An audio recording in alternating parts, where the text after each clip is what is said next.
Here with world-class trainer, world champion trainer, Bobby Benton. First, congratulations on the Regis Prograis win. You're a world champion again.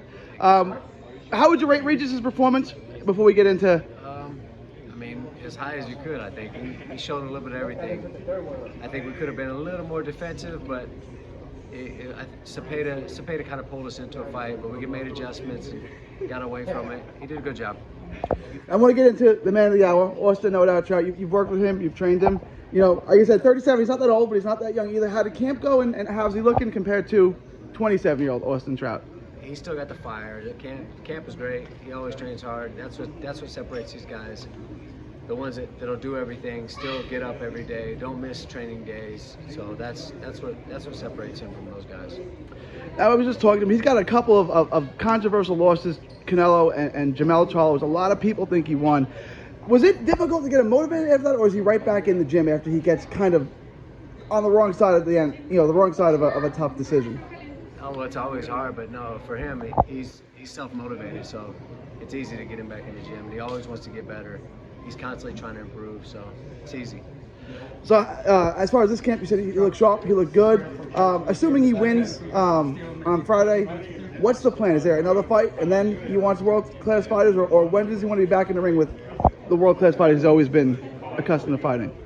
As long as he's busy, that's the main thing, So he's a time off is bad for him because he's a defensive fighter. So it's hard when a guy doesn't get to practice his craft in the ring, and not just in the gym, but in a fight situation. So it's a little bit harder. But yeah, the more he fights, the more active he is, the better he's going to look. Now, you've been with them for a while. You know the landscape of the 154 and apparently 147 division. Is there anyone stylistically like, yeah, I want that guy? Little Charles got all the belts, so obviously if you want to get a title, it's got to go through him. But is there someone else in the division, another elite level fighter in that division, where stylistically you really like him for Trout? Yeah, I mean, like he said, Danny Garcia.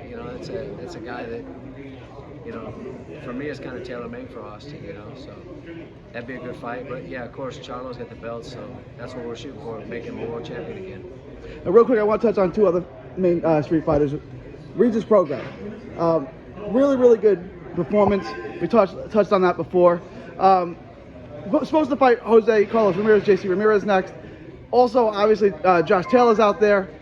What would you prioritize? A unification fight with Taylor, a revenge with Taylor, or the Ramirez fight? Or what would you, if it was up to you, what fight would you want next? Taylor first, get that back, and then if that doesn't happen, Ramirez. If that doesn't happen, I mean, there's a lot of fights. Teofimo is fighting Saturday night, so any of those guys, Tank's talked about coming up.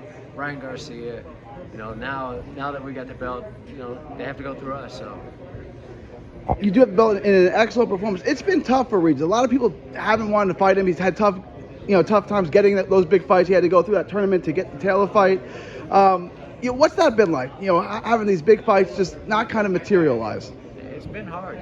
He's because he worked so hard. That's the thing. But he stayed positive through it. He realized he had no control over it and just did what we had to do. We had to take those lesser fights, but he's not scared to fight anybody. So bring him on. And I want to ask you about and the Taylor fight. I scored it for him. I thought it was real close. Did you think he won the Taylor fight over in Scotland, or what does he have to adjust to get the decision next time? Well, we gave up some of the middle rounds, but yeah, definitely I thought he won. I mean, you just look at, like, for me, I always say, okay, all right, the last round of the fight, Regis hurt him, almost had him out. Like, we definitely won the last round, right? Yeah. 2 of the 3 judges gave Taylor the last round.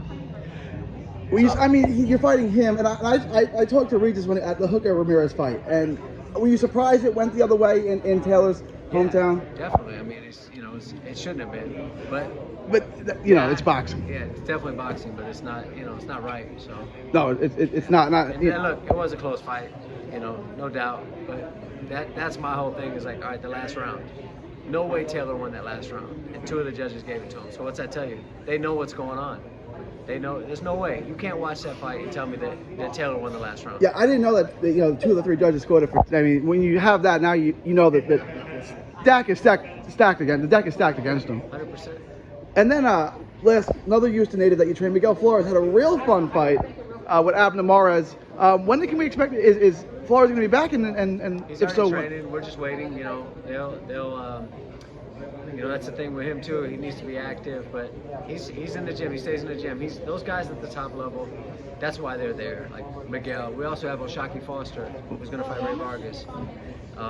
Trout, Regis. They're on a different level because they stay in the gym. That's the whole difference between them. That's the other one. Oshaki Forster, I think, might be the most skilled guy in the division. Oshaki Forster's skills are next level, and he's kind of had the same kind of difficulty as Prograis getting those top-notch fighters. How has he been? Has he been focused, and how has he been doing with the layoff and not getting those elite level fights he deserves? He's locked in. That's like I said. That's what separates these guys is they don't take breaks. They don't they're ready no matter what, and they keep a good attitude too. That's the hard part. You tend to get frustrated like when you don't get to fight. I mean, a year goes by. Like Trout didn't fight for a year. It's a long time for a sharp guy like that. But as long as you stay in the gym, you can kind of overcome all that. Bobby Benton, thank you for your time. Congratulations on the world title again. What's your social media? Bobcat JBC on Instagram and then Bobby Benton on Facebook. God bless. Thank you for your time. Thank you.